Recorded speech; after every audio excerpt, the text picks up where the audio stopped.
Hey guys, welcome back to this channel. आज की इस वीडियो में एक बहुत बड़े इवेंट के बारे में बात करेंगे जिसने पूरे ग्लोबल फाइनेंशियल सिस्टम को हिला दिया। अब वो कैसा ग्लोबल इवेंट है? वो ग्लोबल इवेंट है 2008 का फाइनेंशियल क्राइसिस। ये एक ऐसा क्राइसिस है, ये एक ऐसा टाइम है जिसने पूरे ग्लोबल सिस्टम को कोलैप्स के डोर पे ला दिया था। और बात करेंगे इस क्राइसिस के पीछे सबसे बड़े मेन रीजन क्या थे। इस क्राइसिस के पीछे सबसे बड़ा मेन रीजन था लेमन एंड ब्रदर नाम का एक इन्वेस्टमेंट बैंक थे, ये कोलैप्स हो गए। अब इस वीडियो में हम समझेंगे कैसे ग्लोबल क्राइसिस हुआ, इसके पीछे क्या मेन रीजन थे, कैसे इंडिया पे इम्पैक्ट किया और कैसे हम अपनी लर्निंग और डेवलपमेंट कर सकते हैं ताकि आगे ऐसे ग्लोबल क्राइसिस आए तो हमें पता लगे कि ये ग्लोबल क्राइसिस है। अगर दोस्तों आप भी स्टॉक मार्केट या इकोनॉमी में इंटरेस्ट रखते हैं तो ये वीडियो देखना आपके लिए बहुत ज्यादा इंपॉर्टेंट है। चलिए स्टार्ट करते हैं। सो दोस्तों 2008 के ऊपर जो ये डिटेल केस स्टडी, इसको मैं 5 पॉइंट के साथ में आपके साथ डिस्कस करूंगा। सो चलो स्टार्ट करते हैं। तो सबसे पहले हम समझेंगे 2008 का जो फाइनेंशियल क्राइसिस हुआ कैसे स्टार्ट हुआ, कैसे इसका ओरिजिन हुआ। 2008 का जो फाइनेंशियल क्राइसिस था एक डोमिनो इफेक्ट था। एक छोटी सी मिस्टेक से पूरे ग्लोबल इकोनॉमी सिस्टम को कोलैप्स कर दिया। तो स्टार्ट जो हुई वो हाउसिंग बबल से स्टार्ट हुई, जहां हाउसिंग प्राइस बहुत ज्यादा बूम हो रहे थे। वहीं बैंक ने क्या किया, बैंक ने सब प्राइम लोन देना स्टार्ट कर दिया। मींस जो लोग लोन के लिए कैपेबल भी नहीं थे, जिनका हाई रिस्क रिवॉर्ड था, बैंक ने उनको भी लोन देना स्टार्ट कर दिया हाउसिंग के लिए। अब ये सब प्राइम मोर्गेज क्या होता है? तो दोस्तों ये वो लोन होता है जो हाई रिस्क बोरोअर को दिया जाता है।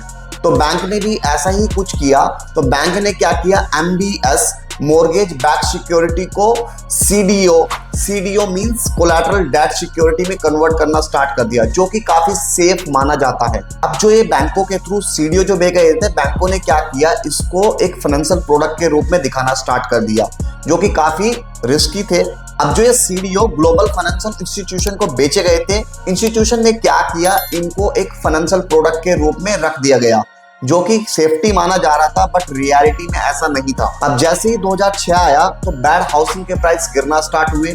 वहीं जिनको सब प्राइम लोन दिया गया था उन्होंने डिफॉल्ट करना स्टार्ट कर दिया और धीरे धीरे इन सिक्योरिटी की वैल्यू भी गिरना स्टार्ट हुई। ये सब जब हुआ जब लेमन एंड ब्रदर ने इन्हीं रिस्की एसेट्स को अपने पोर्टफोलियो में इंक्लूड करना स्टार्ट किया। अब इसके पीछे मेन कॉज क्या था? तो बैंक का मेन कॉज था सब प्राइम मॉर्गेज लैंडिंग। बैंक ने उन लोगों को भी लोन देना स्टार्ट कर दिया जो एक्चुअली में अपनी पेमेंट भी नहीं कर पाते थे। अब जैसे ही हाउसिंग के प्राइस गिरना स्टार्ट हुए, वहीं डिफॉल्ट स्टार्ट हो गया। डिफॉल्ट कहीं ना कहीं बैंक का एक सबसे बड़ा रीजन था कि बैंक ने अपनी रिस्क को प्रॉपर्ली मैनेज भी नहीं किया। दोस्तों इस कोलैप्स के पीछे दूसरा सबसे बड़ा रीजन है MBS और CDO। तो बैंक ने जो MBS मॉर्गेज बैक सिक्योरिटी और CDS इन्वेस्टर को बेचे थे, उनको काफी सेफ दिखाया, जो कि एक्चुअली में सेफ नहीं थे। वहीं फाइनेंशियल इंस्टीट्यूशन को रेगुलेशन की बहुत ज्यादा कमी थी। उन्होंने रिस्क की इन्वेस्टमेंट किए बिना अपने रिस्क को डिस्क्लोज करना स्टार्ट कर दिया। और दूसरी तरफ फाइनेंशियल रेगुलेटर थे, उन्होंने प्रॉपर इसके ऊपर पॉलिसी नहीं बनाई। वहीं दूसरी तरफ फाइनेंशियल रेगुलेटर थे, उन्होंने एक्शन नहीं लिया।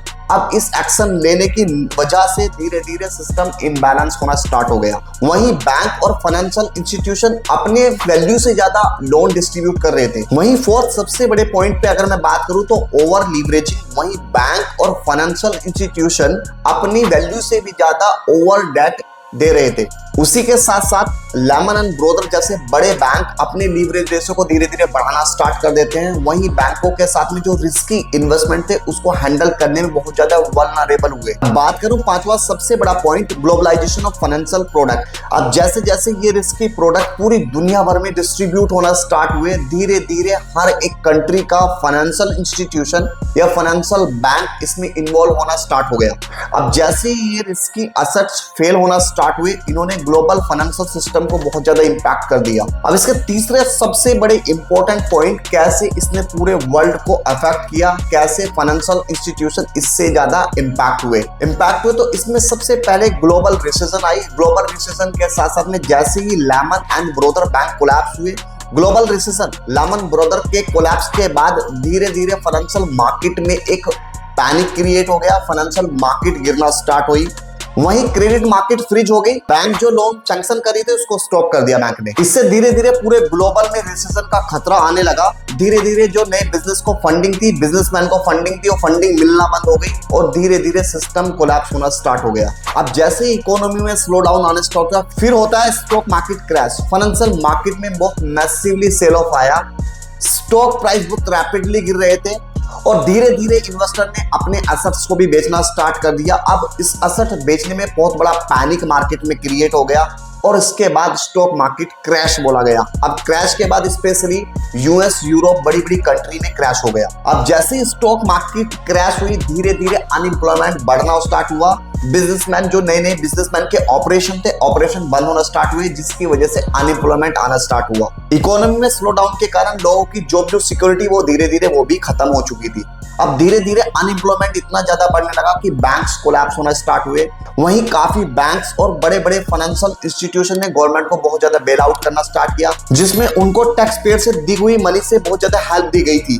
AIG, मैरी लंच और बियर स्ट्रीम्स जैसे बड़े बैंकों ने गवर्नमेंट को रेस्क्यू किया और वहीं गवर्नमेंट को तो रेस्क्यू कर लिया, वहां लेमन एंड ब्रदर को रेस्क्यू नहीं कर पाए। अब दोस्तों हम बात करेंगे इसने इंडिया के स्टॉक मार्केट पे क्या इंपैक्ट किया।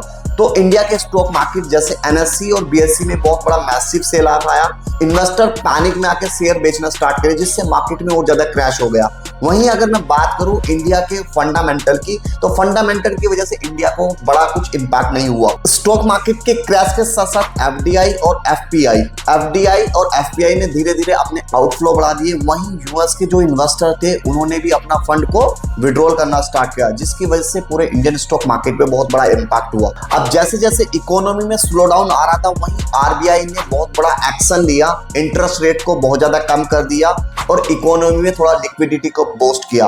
अब लिक्विडिटी को बूस्ट करने के साथ साथ में इकोनॉमी में थोड़ा स्लो डाउन स्ट्रेंथन हुआ एंड RBI ने बैंकिंग सिस्टम को लेके बहुत बड़े बड़े स्टेप्स लिए। सो दोस्तों 2008 का जो फाइनेंशियल क्राइसिस था, ये हम इन्वेस्टरों को ऐसा कुछ लर्निंग देता है जिसमें हम प्रॉपर फाइनेंशियल मार्केट के रिस्क मैनेजमेंट, रेगुलेशन और ट्रांसपेरेंसी के साथ में हम फाइनेंशियल मार्केट को देखें। अगर हम बात करें लेमन एंड ब्रदर की, जिनके रिस्क के डिसीजन से पूरे ग्लोबल में बहुत बड़ा पैनिक उन्होंने क्रिएट किया, जिसकी वजह से पूरी दुनिया को बहुत बड़ा अफेक्ट हुआ। लेकिन दोस्तों अब भी ग्लोबल फाइनेंशियल सिस्टम को स्ट्रॉन्गर रेगुलेशन और बड़ी फाइनेंशियल ट्रांसपेरेंसी की बहुत ज्यादा जरूरत है, जिसकी वजह से हम नेक्स्ट 2008 का फाइनेंशियल क्राइसिस ना देखें। अगर दोस्तों आपको भी ये वीडियो पसंद आया तो प्लीज लाइक करिए, शेयर करिए और चैनल को सब्सक्राइब करना ना भूलें। अगर दोस्तों आपको भी ऐसे और फाइनेंशियल टॉपिक चाहिए तो कमेंट सेक्शन में अपना सजेशन दीजिए, हम उस पर डेडिकेटेडली वीडियो बनाएंगे। सो मिलते हैं नेक्स्ट वीडियो में।